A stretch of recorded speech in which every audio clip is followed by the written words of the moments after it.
We're now going to see the same 8 shots, but with the addition of slow motion replay. This will give you a chance to see if the answers you wrote down when watching the real-time only shots were correct. Here we go with shot 1. I'll be right back to you after you see the slow motion.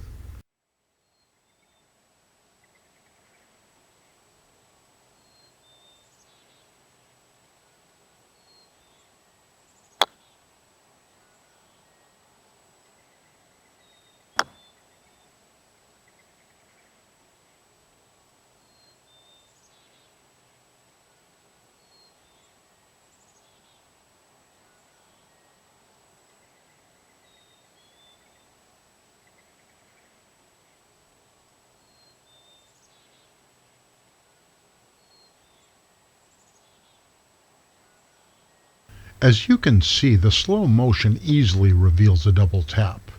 Before going on to shot 2, go back and watch every aspect of this shot. If you ruled correctly, what was it that made you rule that way? Did sound help? If you ruled incorrectly, was there anything you could detect after seeing the shot repeatedly that would now make you rule correctly? Things to look for are the aim of the mallet specific to the uprights. Did the striker follow through too much? Does the sound you hear tip you off to this being a double tap? Was the distance the ball traveled or the exit direction helpful at all? These types of questions need to be asked as you go through the various shots.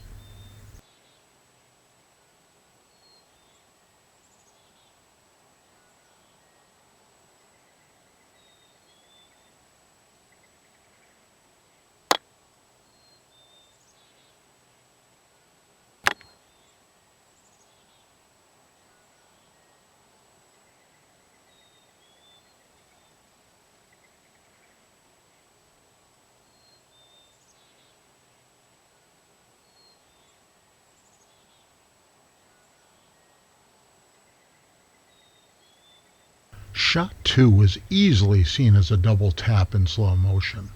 I think many referees would have faulted this simply because the striker swung so aggressively.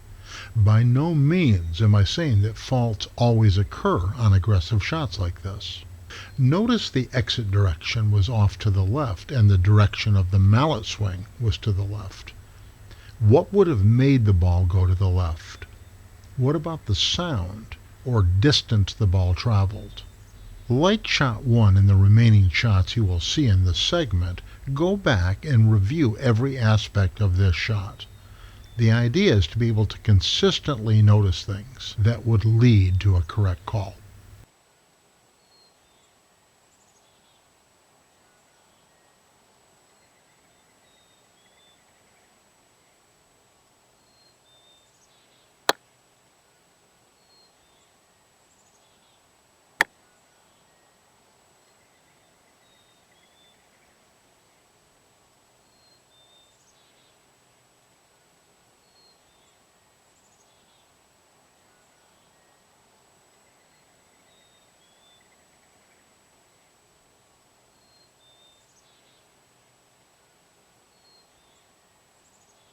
Shot 3 was a double tap, quite similar to shot 2 in style and result. Go back and review this, see if you can find out what caused this double tap.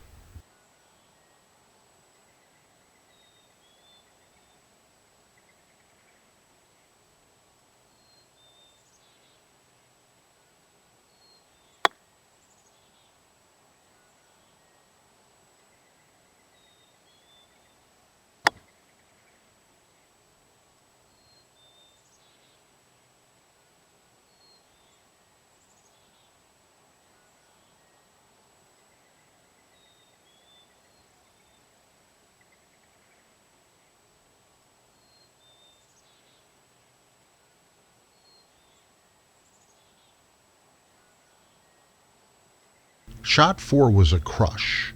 The hope is you were able to see it from both referee viewpoints in real time. The sound is also helpful here. It had the sound of a crush that you'll learn to identify with experience. I suggest the next time you're at a croquet court, you purposely make crushes like you see in this shot to learn that sound. Before we go to shot 5, I want you to see 3 more shots similar to shots 2 and 3, which were aggressive wicket shots that resulted in double taps. We saw the exit direction being to one side, to the left in these cases, along with the aim of the mallet being to the left. Please let these 3 shots play uninterrupted, and I'll be back to you to talk about them.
The reason we've included these 3 extra shots is to show you that very aggressive wicket shots with big follow-throughs and loud crashing noises can be made without making a fault. The first extra shot with the blue ball showed the shot was just barely clean, almost being a double tap. The mallet came ever so close to hitting the ball a second time. I would venture to say that many referees would have faulted this shot for the same reasons they would have faulted shots 2 and 3, big follow-throughs, loud noises, and exit directions being somewhat the same as the aim of the mallet. Notice the exit direction was quite straight out of the wicket, and the ball went very little distance relative to the power used in the swing. Some referees might have concluded that since the ball went such a short distance, the ball must have stalled in the wicket and the mallet double tapped it.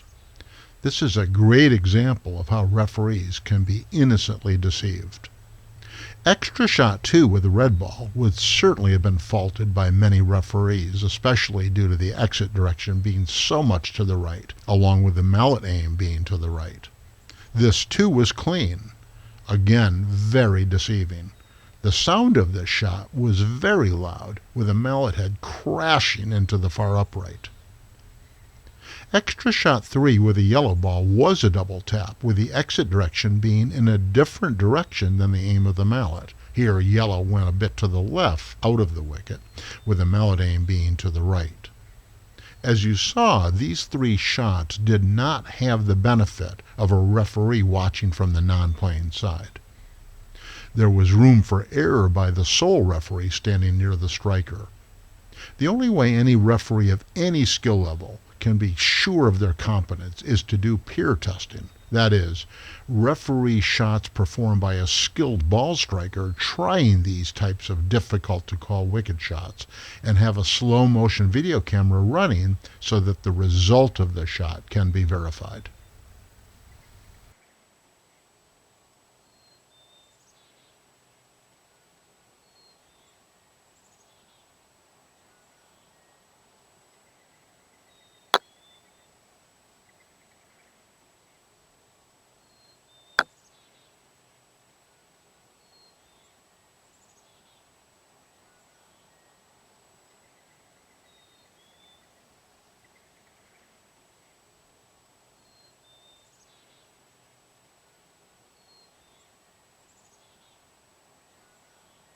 Shot 5 is a brush shot which resulted in a double tap. Things are happening so fast that you can't see them in real time, but I think the sound here would have tipped off experienced referees to fault this. Again, you need to practice this shot to learn the sound of a double tap compared to a clean brush shot. Other common faults with brush shots are crushes and beveled edge faults, both of which can be hard to see in real time.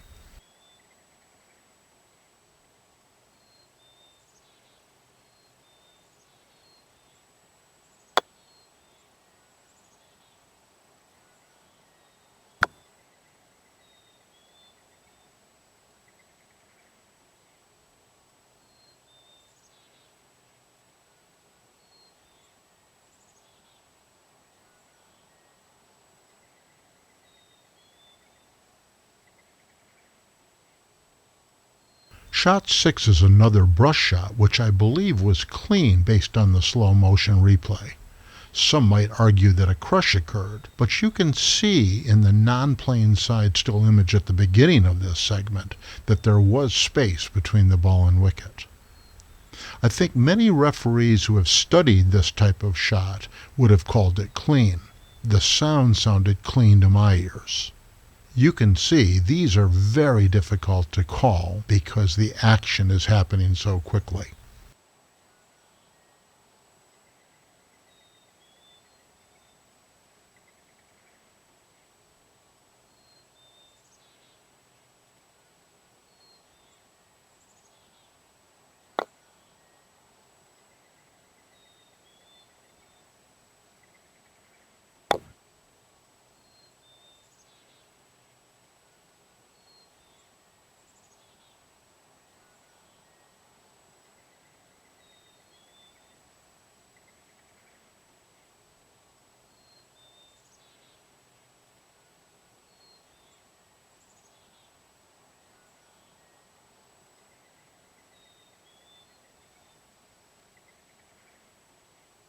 Shot 7 is a Piri poke developed by some croquet players in Australia.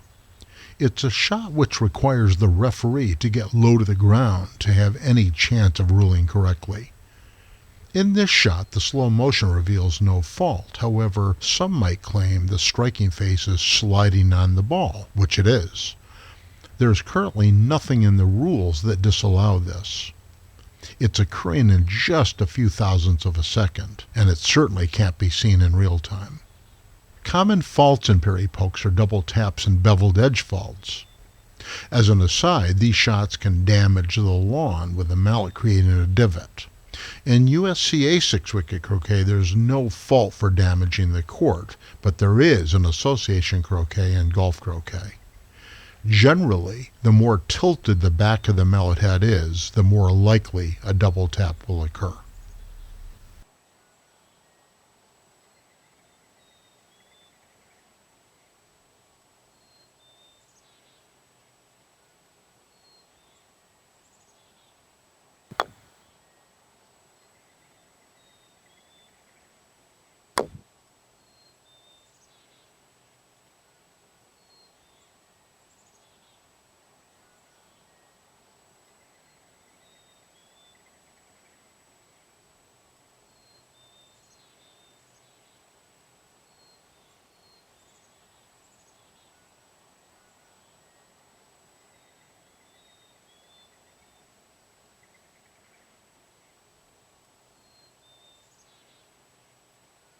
Shot 8 is a plunger shot, or some might call it a drop shot. The slow motion reveals it was clean. It's similar in effect to a Piri poke, except there is less sliding. Common faults with this shot are double taps and beveled edge faults.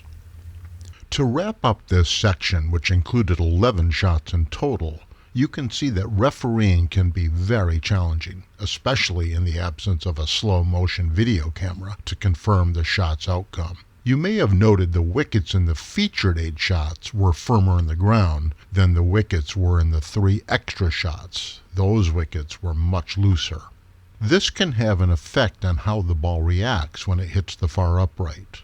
I urge you to work collaboratively with a croquet friend or a group of croquet friends who are interested in judging these types of shots using both firm wickets and wickets that are loose in the ground. Your goal is to draw your own conclusions through your experiments.